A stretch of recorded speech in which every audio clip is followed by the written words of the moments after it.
ये तो ऐसा दरबार है जो जो मांगना चाहता है वो मांग ले, लेकिन हम मांगने में कंजूसी करते हैं। हम क्या मांगते हैं? मेरा बच्चा ठीक हो जाए, मेरी लॉटरी निकल आवे, अगर मेरे पास 2 पहिया है तो 4 पहिया वाहन हो जाए। लेकिन ये तो ऐसा दरबार है, बाबा बखूबी जानते हैं कि किस भक्त को किस चीज की आवश्यकता है। हम नहीं जानते कि हमें किस चीज की आवश्यकता है, लेकिन बाबा बेहतर जानता है। इसलिए बिना किसी भेदभाव किए आपका कल्याण करते हैं, और कल्याण ही नहीं करते बल्कि आपके प्रत्येक जायज मनोकामनाओं को पूर्ण करते हैं। इतना विश्वास सभी भक्तों को है, तभी तो इतनी भारी भीड़ की संख्या में यहाँ भक्त आते हैं। भक्त कौन कौन है? हनुमान जी को कौन कौन मानता है? बात पीछे तक नहीं जा रही है क्या? हनुमान जी का भक्त कौन कौन है? जरा उठाइए लंबे लंबे हाथ और एक बार बोलिए हनुमान जी महाराज की, सियापति रामचंद्र की। आइए एक लाइन हनुमान जी के चरणों में हाजिरी हम सभी लगाए, उसके बाद बहुत अच्छे अच्छे भजन गायक यहाँ पर पूरी रात आपका जागरण करेंगे। हनुमान जी का भजन होना चाहिए कि नहीं होना चाहिए? बोलिए। वैसे भी कहते हैं कि जहाँ पर भक्ति भाव होता है, सत्संग होता है, कीर्तन होता है, वहाँ किसी न किसी रूप में हनुमान जी मौजूद होते हैं, यहाँ पर बैठे भी हैं। तो उनकी कृपा कौन कौन चाहता है? हनुमान जी की कृपा बनी रहे। राम जी ने भी चाहा था। राम जी के जीवन में हनुमान जी ना होते ना तो तमाम प्रकार की कठिनाइयां राम जी को झेलना पड़ता, लेकिन उनके प्रत्येक कठिनाई को बड़े आसानी से वीर बजरंगबली ने पार किया। तो आइए हम सब मिलकर मस्ती के साथ हनुमान जी के चरणों में हाजिरी लगाने का काम करें। जो खेल गए प्राणों से श्री राम के लिए, जो खेल गए प्राणों से भगवान के लिए। आगे से पीछे तक सभी लोग एक बार तो हाथ मेरे हनुमान के लिए, एक बार तो हाथ, एक बार तो हाथ मेरे हनुमान के लिए।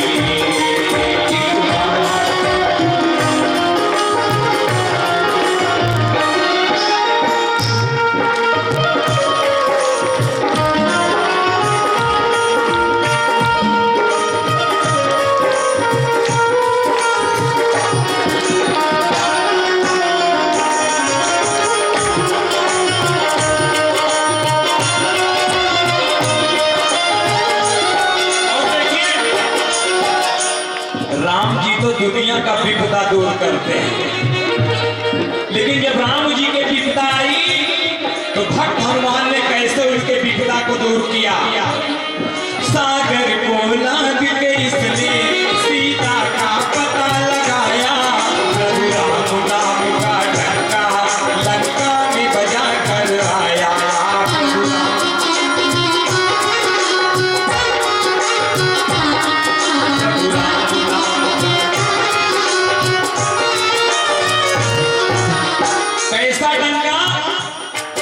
जब तक हनुमान जी लंका नहीं गए थे ना, वहां रावण का डंका बज रहा था। कैसे? जैसे मोदी जी आज दुनिया के किसी कोने में जाते हैं तो मोदी जी पहुंचते हैं तो वहां पर क्या होता है, सब दुनिया क्या बोलती है? भारत माता की बोलते हैं कि नहीं बोलते?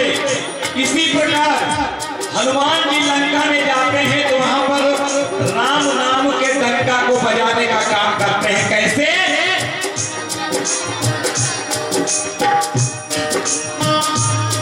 प्रभु राम नाम का डंका लंका में बजा कर आया।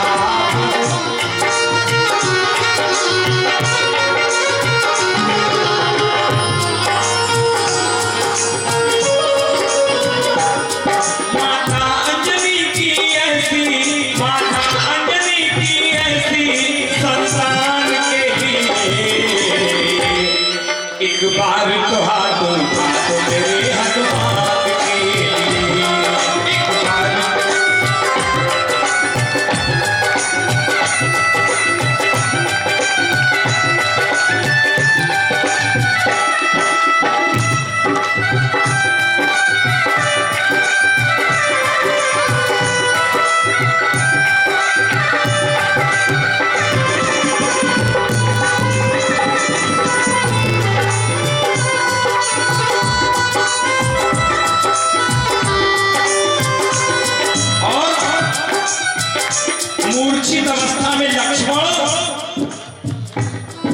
भैया राम के गोद में पड़े हुए हैं। संजीवनी बूटी लाने की बारी आई।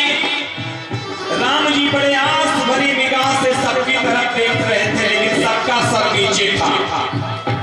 संजीवनी बूटी लानी है, लेकिन शर्त है कि सूरज निकलने के पहले वापस आना है।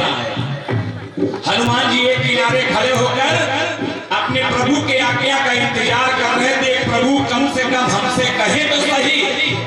और जब हनुमान जी को आज्ञा मिलती है कि संजीवनी बूटी लेकर आनी है, विश्वास मानिए पवन वेग से हनुमान जी जाकर और पूरे पर्वत को उखाड़ लाए थे। हम और आप उन्हीं के वंशज हैं। ताली बजाने में कंजूसी कर रहे हैं, ताली नहीं बजा पा रहे। एक भक्त ने किस प्रकार की भक्ति की कि आज वो अमर हो गए। मुझे लगता है किसी शहर में राम जी का हो सकता है मंदिर ना हो, लेकिन हनुमानगढ़ ही हर जगह होता। तो भक्तों में वो शक्ति है, भगत के बस में है भगवान, आपके बस में बाबा जी हैं। अब आप किस प्रकार से रिझाना चाहते हैं, कंजूसी से रिझाना चाहते हैं कि दिल खोल कर रिझाना चाहते हैं, तय तो आपको करना है। जरा बाबा जी के लिए एक बार तालियां बजा दीजिए। बाबा जी के दरबार में जो जो हाजिरी लगाने आए हैं, जरा खुले मन से एक बार हाजिरी अपनी लगा दीजिए। भक्त हनुमान ने क्या किया? लक्ष्मण को बचाने की जब सारी आशाएं टूटी, ये भवन पे से जाकर लाए संजीवन बूटी। ये भवन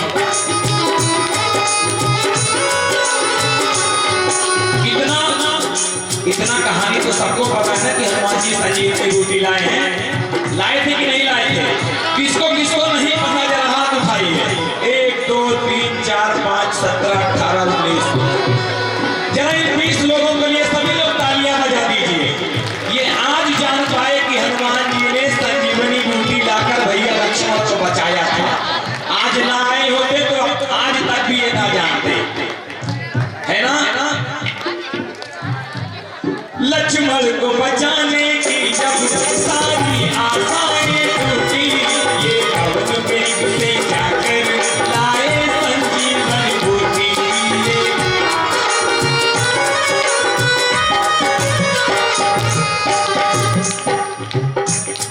लक्ष्मण को बचाने वाले, लक्ष्मण को बचाने वाले बलवान के लिए। अब मैं कहूँगा नहीं, अपने आप हाथ उठाना है। आखिरी करिए, उठाइए हाथ पूरे पूरे और झूम के कहिए, एक बार तो हाथ उठा दो मेरे हनुमान के, एक बार तो हाथ उठा दो हनुमान के, एक बार तो हाथ उठा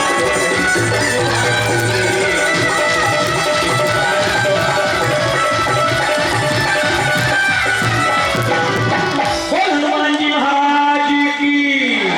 बहुत बहुत धन्यवाद। बड़ा प्यारा आपने सुनने का काम किया, इसलिए मैं आप सभी भक्त जनों के चरणों में प्रणाम करते हुए मैं बाबा के चरणों में यही प्रार्थना करता हूँ, जिस उद्देश्य के साथ यहाँ पर भक्त अपनी हाजिरी लगा रहे हैं, वो अपने उद्देश्यों की पूर्ति प्राप्त करें। यही प्रार्थना बाबा जी के चरणों में करते हुए मैं भी अपनी हाजिरी लगाने का जो ये छोटा सा प्रयास किया, निश्चित तौर पर इसका फलीभूत फल प्रत्येक भक्तजनों को प्राप्त हो। बोलिए कमला पंडित महाराज की। अच्छा, मैं धीरे से बोलूंगा, आप लोग तेजी से बोलेंगे, ठीक है? मैं धीरे से बोलूंगा। देखता हूँ मैं ज्यादा तेज बोल लेता हूँ कि आप ज्यादा तेज बोल लेते हैं। बोल बाबा कमला पंडित महाराज की।